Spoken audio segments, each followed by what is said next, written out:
Kabupaten Malang tambah lebih indah lagi. Ada pariwisata yang sifatnya alam, mau yang pegunungan maupun yang pertanian maupun yang laut, ada semuanya. Makanya semuanya harus saling support, nggak bisa berdiri sendiri. Artinya kalau ada teman-teman UMKM, kami mengawal, Mbak. Saya berharap berbicara wisata adalah tugas kita semuanya, bukan hanya tugas pemerintah, tetapi harus sama-sama. Jadi monggo dijaga dan jangan pernah lelah untuk terus belajar dan berinovasi untuk kedepannya, sehingga nanti yang namanya wisata ini akan terus berkembang.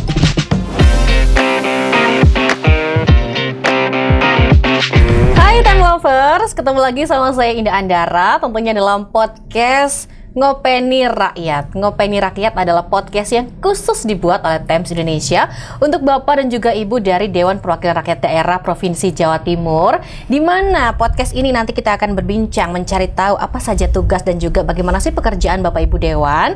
Dan kali ini kita sudah mendatangkan narasumber yang sangat luar biasa.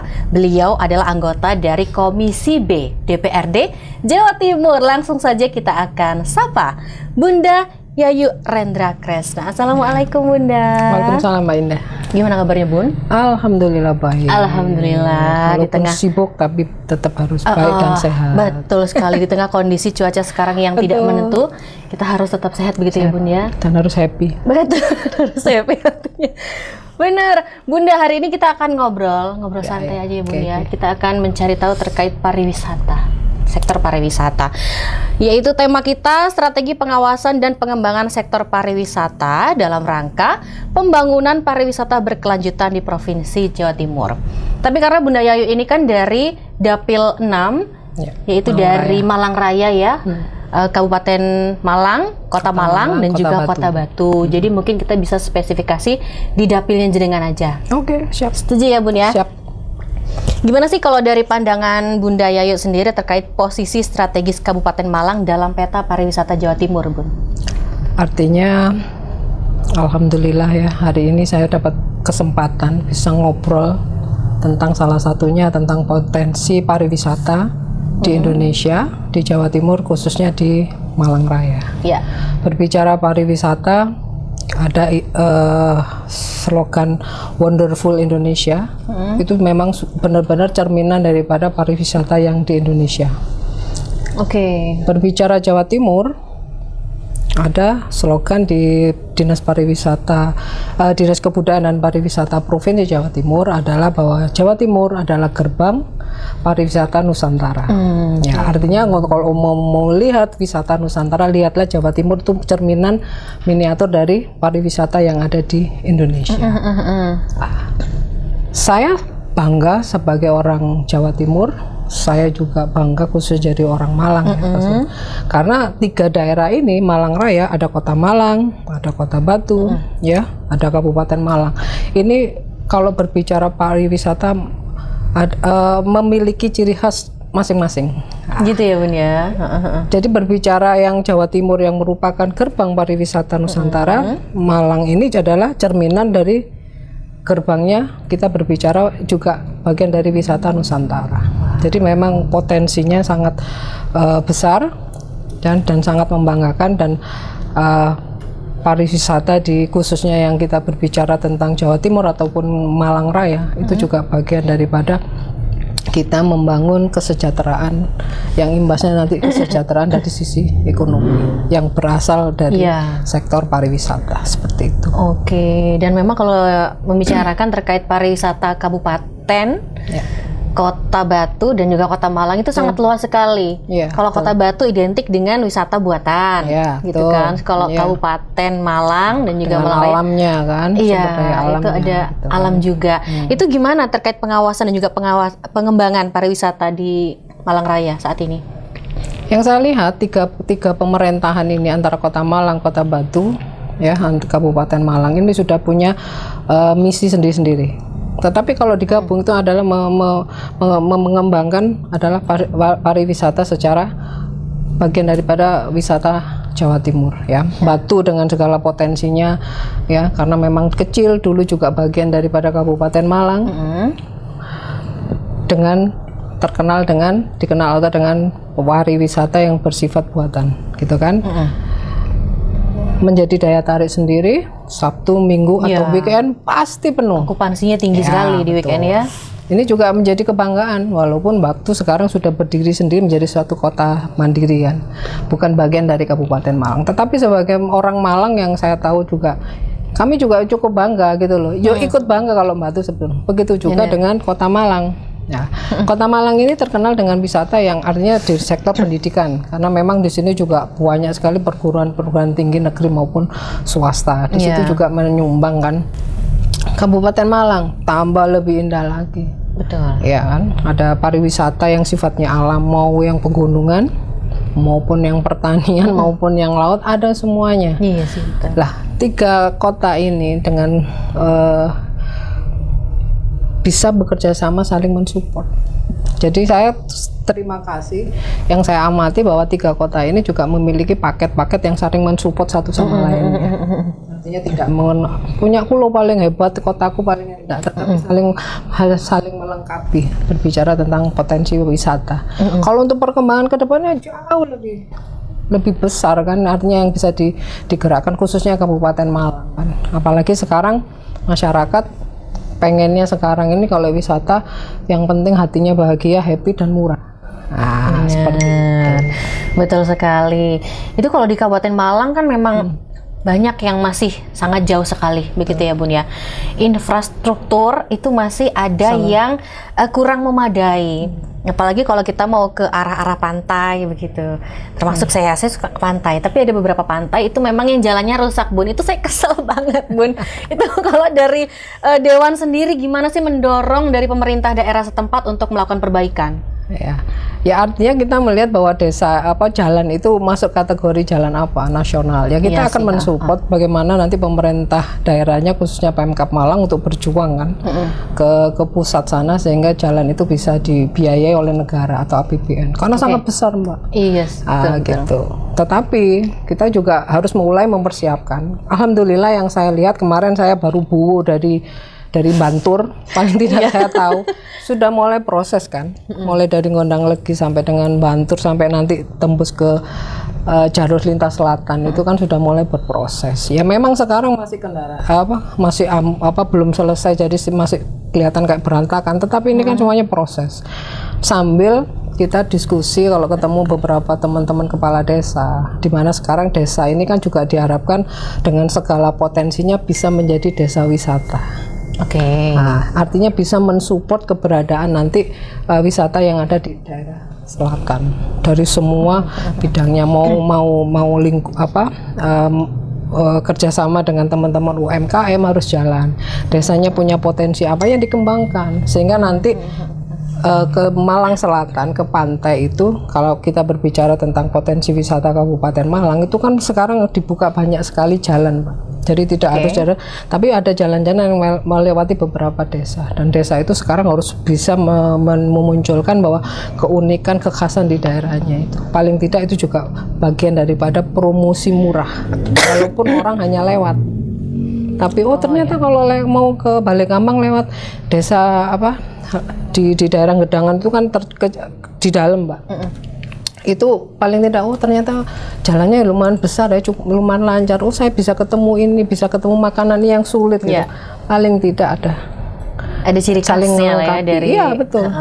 Tapi ini kan kalau ngomong masalah wisata desa, Bun, itu banyak sekali sekarang wisata-wisata di desa itu memang yang ramai di awal. Setuju dong Bunda ya. Saya pun juga melihat fenomena ini. Jadi paling lama mungkin 1 tahun seperti itu, akhirnya sepi karena tadinya orang hanya ingin tahu aja, kepo gitu. Tapi ketika tahu di lokasi mungkin kurangnya persiapan dan lain-lain, itu menimbulkan pendapat akhirnya, oh alah begini doang gitu loh. Betul. Nah itu gimana kalau pendampingan dari Dewan sendiri supaya akhirnya apa yang menjadi potensi desa itu bisa terus berkembang, jadi nggak hanya stuck di situ aja? Kalau di Dinas Kebudayaan dan Pariwisata Provinsi yang saya lihat bahwa program-program pendampingan itu ada. Juga ada dilombakan desa-desa wisata itu sebagai untuk memberikan reward bahwa desa itu berkembang mulai bawah, dia berjuang sehingga akhirnya nanti dilombakan ada rewardnya. Dan lomba ini ternyata menjadi daya tarik desa-desa ini saling berlomba untuk membuat desa motivasi wisatanya. diri dari Betul. masing-masing desa, Termasuk pendampingan dari yang saya lihat Dinas Pariwisata Kabupaten Malang, yang saya lihat juga ada program-program pendampingan seperti itu, baik dari menata dari awal, melihat suatu wisata wilayah destinasi itu bisa nggak nanti akhirnya awal itu apa kelebihannya, apa kekurangannya, bagaimana respon masyarakatnya, bagaimana infrastrukturnya, apakah keunikan dari desa itu yang bisa menjadi ciri khas. Karena berbicara destinasi wisata itu kan berkelanjutan, terus berkelanjutan, tidak boleh. Harapannya seperti itu ya. Harapannya seperti itu, termasuk nanti dari manajemen menata dan lain sebagainya. Itu sudah ada saya lihat. Kalau sebagai dewan ya saya melihat bahwa program itu bagus. Kita mengawal dari sisi anggaran, benar nggak anggaran segini. Kalau memang hasilnya pada saat pengawasan hasilnya bagus, program itu nanti diajukan dengan anggaran yang jauh lebih besar karena harus ngayomi desa-desa yang lain, ya kami dari Dewan akan mensupport. Yang penting juga bahwa ada hasil atau output yang benar-benar manfaat bagi desa sendiri. Karena kalau desa wisata ini jadi jalan, itu adalah PAD-nya desa itu sendiri. Kembali ke desanya. Termasuk membuat desa ini menjadi destinasi wisata di desa itu menjadi jangka panjang, artinya umurnya panjang, keterlibatan masyarakat. Termasuk ujung-ujungnya nanti bagaimana di desa itu wisata itu adalah bagian daripada program kabupaten, barangkali programnya provinsi. Salah satunya adalah pengurangan angka pengangguran dan mengurangi angka kemiskinan. Iya, harapannya seperti itu ya. Seperti itu. Benar sekali. Ngomong-ngomong soal PAD nih. Dari dapilnya Bunda, dapil 6 tadi, Malang Raya. Dari ketiga wilayah ini yang punya PAD paling besar dari sektor pariwisata mana, Bun? Batu. Karena kecil. Dia udah kecil, terus rame gitu ya. Karena Batu itu waktu lahir dari Kabupaten Malang memang sudah dipersiapkan bahwa nanti dia akan menjadi kota yang bisa membiayai dirinya sendiri dari sektor pariwisata. Jadi memang Batu seperti ya? itu. Betul sekali. Kalau di Kota Malang sendiri gimana? Dari Kota sudut, Malang, dari Kota sudut pandangnya Malang ini ya mungkin ya terserah ya ini ya pendidikan ya, kalau karena perguruan tinggi itu ya banyak kan, negeri swasta berapa jumlah mahasiswanya yang mungkin PAD-nya dari sektor-sektor yang berhubungan dengan itu. Padahal potensinya juga besar dong kalau ngelihat dari mahasiswa banyak di kota. Betul, gitu ya Bun ya. Tapi kan itu mereka kalau cari hiburan kan kalau nggak ke Batu ke Malang. Itu dia, makanya Bun kenapa nggak kota tuh bikin wisata buatan sendiri yang heboh, yang rame juga. Kita usulkan nanti ke Pak Wali. Jadi kan kalau misalnya mau ini kan nggak melulu ke Batu, nggak melulu ke pantai, tapi Kota Malang juga punya ciri khas wisata yang memang menjadi ikonnya nih. Mungkin kalau sekarang kayu tangan ya Bun ya? Ya sekarang yang menjadi tapi kan itu apa ya Pak? Saya belum tahu ya, saya belum ini kan. Apakah juga bisa menyumbang PAD itu saya belum tahu. Sebesar apa gitu. Soalnya kadang-kadang di tengah situasi ekonomi seperti ini, seperti yang dikeluhkan oleh para pengusaha yang di mall. Itu kan mall hanya ramai orang lewat, Mbak. Transaksi ininya kan sedikit. Betul. Nah, itu juga menjadi catatan. Oh, jali ya Bun ya. Rombongan jarang beli. Mbak yang ngomong. Enggak, saya juga biasanya gitu soalnya cuma jalan doang gitu. Makanya apakah kayu tangan heritage itu seperti itu. Tapi saya berharap paling tidak masyarakat di sekitar itu merasakan dampak ekonominya semakin bertumbuh. Itu aja. Tapi kalau ngomong-ngomong masalah kayu tangan heritage, ini ada keunikan tersendiri memang di sana. Jadi di dalam gang, waktu itu saya pernah main ke situ ya Bun ya, itu rumah-rumah warga ditoroin barang-barang antik. Nah, itu juga bagus. Dan kalau malam Bun, kafenya di kayu tangan itu rame banget ternyata. Makanya itu kan juga berarti itu kan juga bisa meningkatkan PAD dong ya. Bisa. Dari ada pajaknya parkir itu ya. Retribusi parkir. Ya, itu ada pajak-pajak yang kayak kafe itu kan ada juga ya. Ya mungkin dari situ juga bisa menyumbang. Ya alhamdulillah. Gitu loh. Artinya pemerintah sendiri Kota Malang kan juga harapannya ke depan juga punya planning jangka setelah ini kayu tangan heritage mau diinikan sebar. Kalau monoton hanya seperti itu kan orang jenuh. Tapi harus ada sesuatu lagi yang lain. Lah mau nggak sekarang diinikan? Gitu. Mulai dipikirkan ya. Termasuk peran masyarakat gitu. Peran tetap melibatkan masyarakat. yang ada di ya terutama yang rumahnya di sekitar situ kan. Karena sekarang dari sisi kenyamanan beliau sangat-sangat tertangguh kan, orang-orang yang rumahnya di situ. Iya betul. Itu yang kemarin juga saya waktu pergi kemana ya, itu saya tanya, Ibu terganggu nggak dengan, sebetulnya terganggu Bu, tapi ini program pemerintahnya bagus, saya support aja. Itu di apa Bu? Ya kayak seperti kayak rumah-rumah yang terus akhirnya kayak kampung warna-warni itu kan akhirnya mereka harus terbuka kan, dan masyarakatnya harus mendukung. Jadi karena yang otomatis yang punya rumah ini kan privasinya rada berkurang kan Pak, gitu loh. Termasuk bagaimana dia tetap membuat orang nyaman, bagaimana lingkungannya tetap bersih, itu tetap artinya peran masyarakat harus tetap dilibatkan. Ada plus minusnya ya. Mungkin kalau minusnya tadi privasinya mungkin sedikit kurang terjaga, tapi positifnya mungkin kalau misalnya mau gelar lapak di situ, dia bisa. Kan ada pasarnya gitu ya Bun ya. Terus kalau tantangan utama yang masih dihadapi oleh pemerintah dan juga masyarakat dalam menjaga keseimbangan nih antara pertumbuhan wisata dan kelestarian alam itu apapun di kabupaten khususnya mungkin? Ya kalau kita segala sesuatu pasti ada plus minusnya dan harus pasti ada dampaknya. Ya. Suatu desa misalnya dia mengawali desanya dengan segala keunikannya, akhirnya dijual, banyak orang datang berkembang, otomatis kan lingkungan menjadi berubah Mbak. Ya kalau memang tidak disiapkan dari awal, misalnya orang yang biasa, contoh yang di TV itu yang air terjun di Sumatera itu ya, itu kan nyaman sekali. Beliau punya rumah, bawa belakangnya menghadapnya langsung ke situ ya. Oke. Akhirnya setelah diviralkan dengan kemajuan teknologi, orang akhirnya kan penasaran ke sana. Tapi setelah itu tanamannya, halamannya rusak, dua sampah. Lah ini juga harus dipersiapkan. Itu dampaknya itu. Berkembang harus.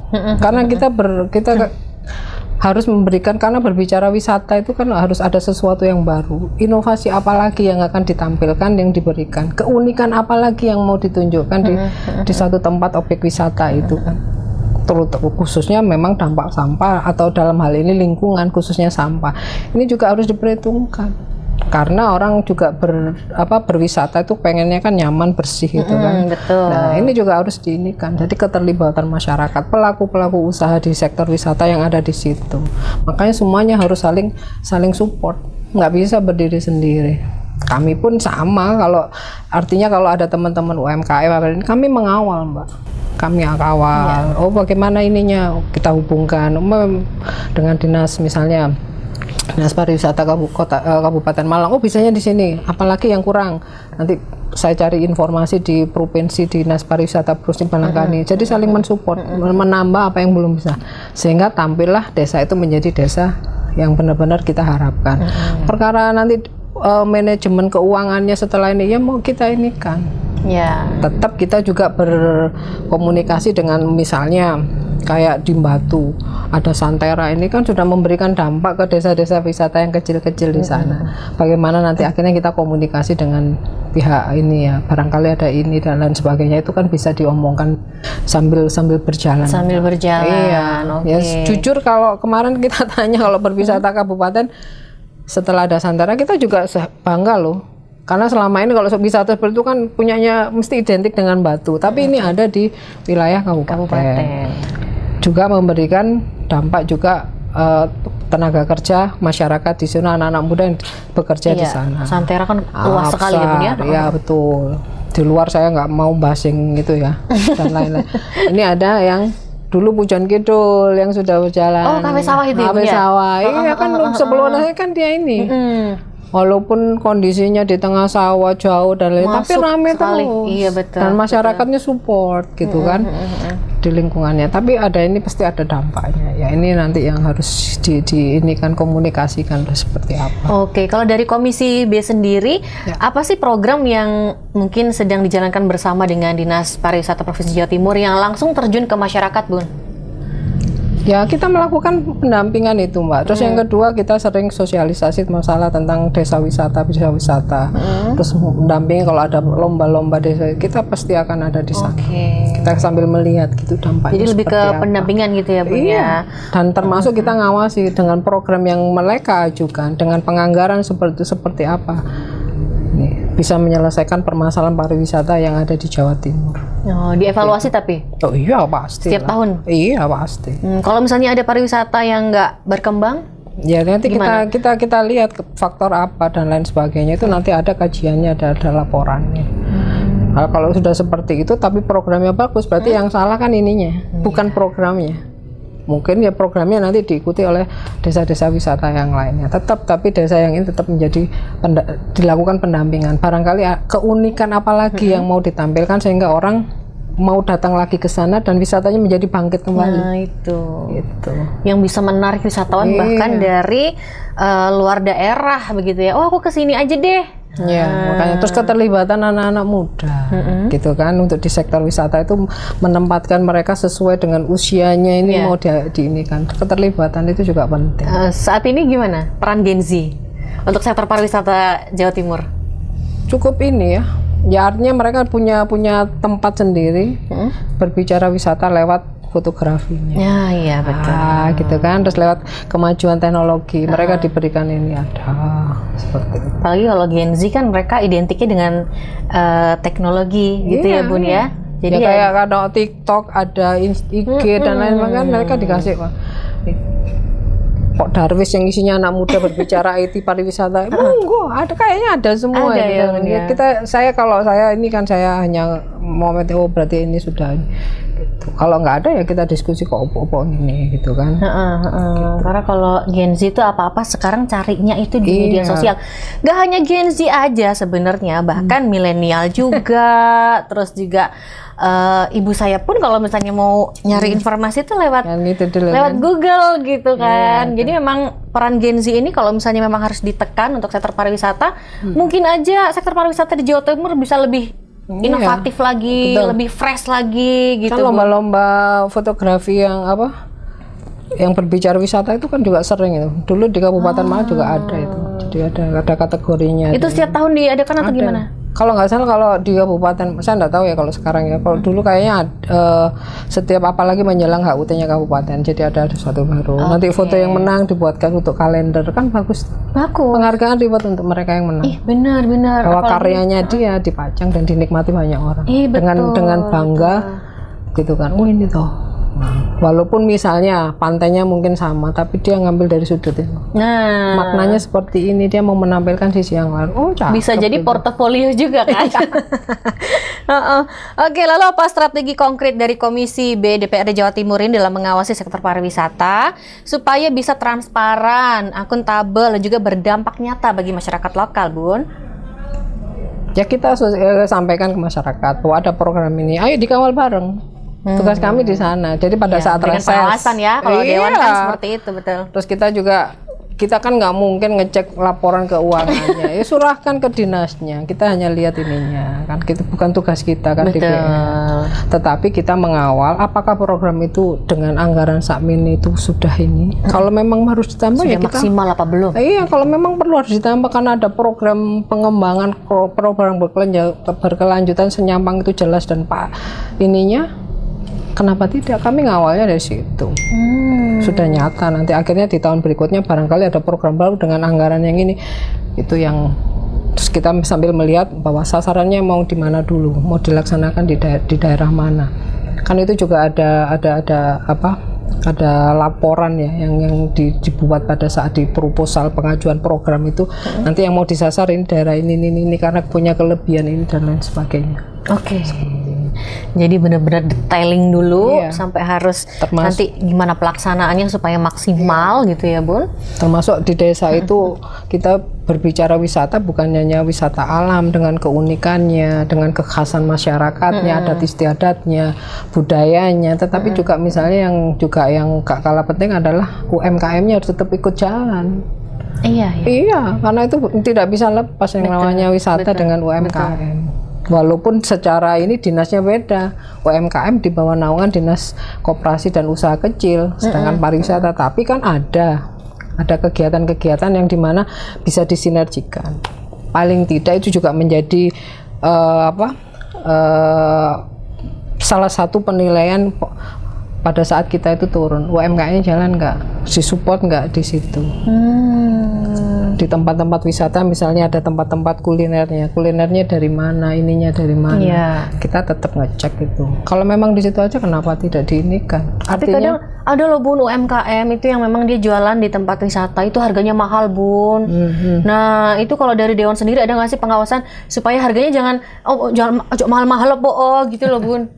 Sebetulnya itu mempengaruhi juga loh Bun. Iya, orang kan kita sudah sekali beli udah nggak balik wisata. lagi tuh.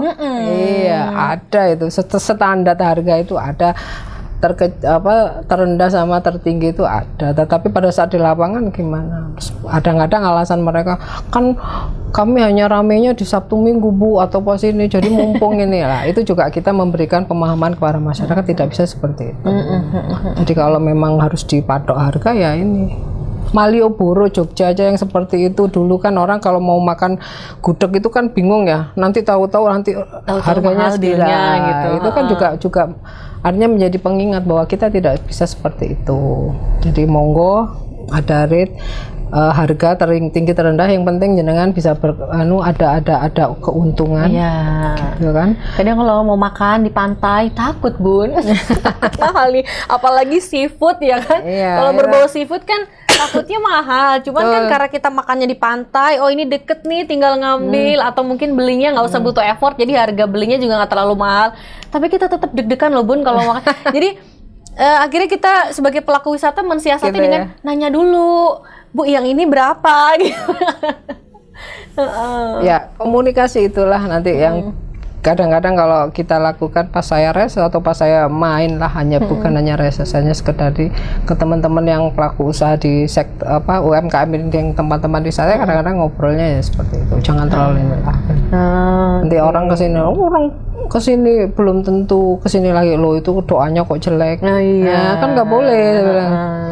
Kalau berdoa ya moga-moga mereka selalu balik lagi sini gitu. Makanya kita harus jaga kepercayaan, harga, kualitas. Betul Bapak Ibu, betul sekali. Jadi kalau Anda jualan di tempat wisata jangan mahal-mahal. Ya, karena itu bikin takut pelaku wisata yang mau beli di Anda begitu loh ya. Ya enggak gitu, kalau memang barangnya bagus mahal kita bisa nggak apa-apa kalau itu gitu loh, tapi itu lebih ke makanan Bun kita yang takut. Tapi kalau misalnya kayak barang-barang kita sudah, oh ini pasti kita sudah ada pandangan, oh ini paling harganya sekian gitu kan. Kadang-kadang kita mau berenang aja beli ginian 10.000 Bun, ya kan. Nah jadi memang itu juga butuh pendampingan juga Bun. Iya betul. Butuh pengawasan juga ya. Iya, sosialisasi kepada pelaku UMKM. Bagaimana juga dia juga menjaga lingkungan di sekitar tempat wisata itu. Dia karena dia punya tanggung jawab, nggak bisa seenaknya gitu. Saya hanya bersihkan di tempat saya ini, tapi nggak bisa, saling ingatkan lah. Ayo dijaga bareng-bareng. Wong alam sudah memberikan semua yang terbaik untuk kita, ya kita imbalnya ya kita berusaha ya kita jaga lingkungan itu. Iya benar. Terus kalau misalnya keterlibatan investor dan juga pemerintah daerah ini supaya bisa mengoptimalkan pengembangan wisata berkelanjutan, seperti apa peran investor yang sudah hadir di Malang Raya, Bun? Waduh, kalau investor ini kalau berbicara besar kan ya, kalau ya itu haknya pemerintah kan. Pemerintah kan pengen juga dalam membangun daerahnya itu kan ada satu tempat yang menjadi kebanggaannya. Kalau memang itu sudah dilakukan studi kelayakan dan ini semuanya sudah oke, masyarakat support, termasuk misalnya kayak tenaga kerja nanti dari masyarakat sekitar dan lain sebagainya, kenapa tidak kalau bagi saya. Yang penting sesuai rambu aturan, dijalankan dengan baik. Investor yang datang dengan dana yang sangat besar, tidak hanya seenaknya, tetapi benar-benar bisa ngerangkul dan gandeng masyarakat di sekitar situ. Nah, kenapa enggak? Kenapa gitu tidak? ya? Lo monggo itu. Kita nggak bisa. Bener. Kita nggak bisa menolak orang untuk investasi. Tetapi terus model seperti kerjasama seperti apa gitu. Yang penting kita ini kan juga menitipkan masyarakat di sekitarnya itu. Kalau tidak memberikan dampak, terus gimana masyarakat terjadi jomplang. tempat wisatanya bagus, yang datang juga orang-orang menengah ke atas, sedangkan di sini angka kemiskinannya masih, apalagi kalau saya dulu pernah sering keliling ke daerah-daerah itu ya, kalau sekarang di Komisi B itu kan ada UPT Dinas Peternakan gitu kan. Mesti saya tanya, sekitar UPT ini berdiri, saya lihat stunting ada nggak? Oke. Oh iya, berarti kan dampaknya termasuk itu, yang Bun. pariwisata itu. Nah, dampaknya untuk masyarakat apa? Nah, Gitu kan. Terus kemudahan, jangan sampai masyarakat itu hanya bisa menjadi penonton. Kan seperti itu. Betul. Ada wisata bagus, ditanya pernah nggak sih? Enggak, mahal. Kan kasihan. Ya masyarakatnya, manajemennya tempat itu barangkali memberikan diskon khusus kepada masyarakat yang bisa menunjukkan bahwa identitas bahwa dia memang masyarakat situ. Kan bagus. Betul. Hitung-hitung bagian promosi murah. Iya. Dan Kalau masyarakat juga tidak tahu wisata bagus, Iya. bla bla bla, karena beliau sudah ke sana. Gitu, Saya itu kan sering keliling Mbak di wilayah kabupaten, tapi saya nggak nyebut nama. Itu ada juga, sudah bareng sana, udah aku takut. Lah kenapa? Mahal, nggak mampu kami. Aduh. Ini berarti yang harus disentil siapa, Bun? Kalau ada kayak gitu. Sudah bareng. Ya, coba larang-larang. Iya, harus ada pendekatan komunikasi yang bagus. Boleh lah izin keluar. Toh kalau masyarakat itu habis gitu merasa nggak ini kan, namanya sekarang itu kan gampang orang di ini kan. Nah itu kan itu yang kami tidak ingin terjadi. Jadi monggo duduk, kan katakan mau berdiri ya. Terus sekarang masyarakat di situ punya dampaknya seperti apa? Mungkin salah satu CSR-nya dia membagikan diskon untuk masuk tiket gratis atau tiket yang potongan 50%, kan gitu juga ya. bagus Mbak. Betul. Toh akhirnya kalau seperti itu kan masyarakat juga ikut menjaga. Ya pemerintah untung, masyarakat untung, investornya juga untung. Iya, masyarakat pun juga bangga. Iya, ada tempat bangga itu dia di tempatnya. Terus kalau langkah strategis dari Ibu Dewan, terus juga dengan Pemprov dan Pemda terkait nih ya, supaya pengembangan pariwisata di Malang Raya ini bisa menjadi contoh untuk daerah yang lain. Apa yang sudah dilakukan? Ya program ini yang FDG itu kan kita diskusi. Programnya ini apa ya? Kota Ikan ini apa? Terus tugas kami di provinsi yang saya lihat ya, Dinas Pariwisata Provinsi punya ini ya, tinggal menyelaraskan aja.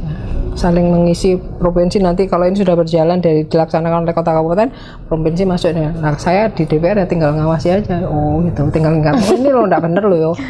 Seharusnya gitu. Kalau nggak ada titik temu, misalnya ada permasalahan seperti yang air terjun mana itu Tumpak Sewu. Nah itu kan antara Kabupaten Malang, pelaku wisata di Kabupaten Malang dengan pelaku wisata di Kabupaten Lumajang.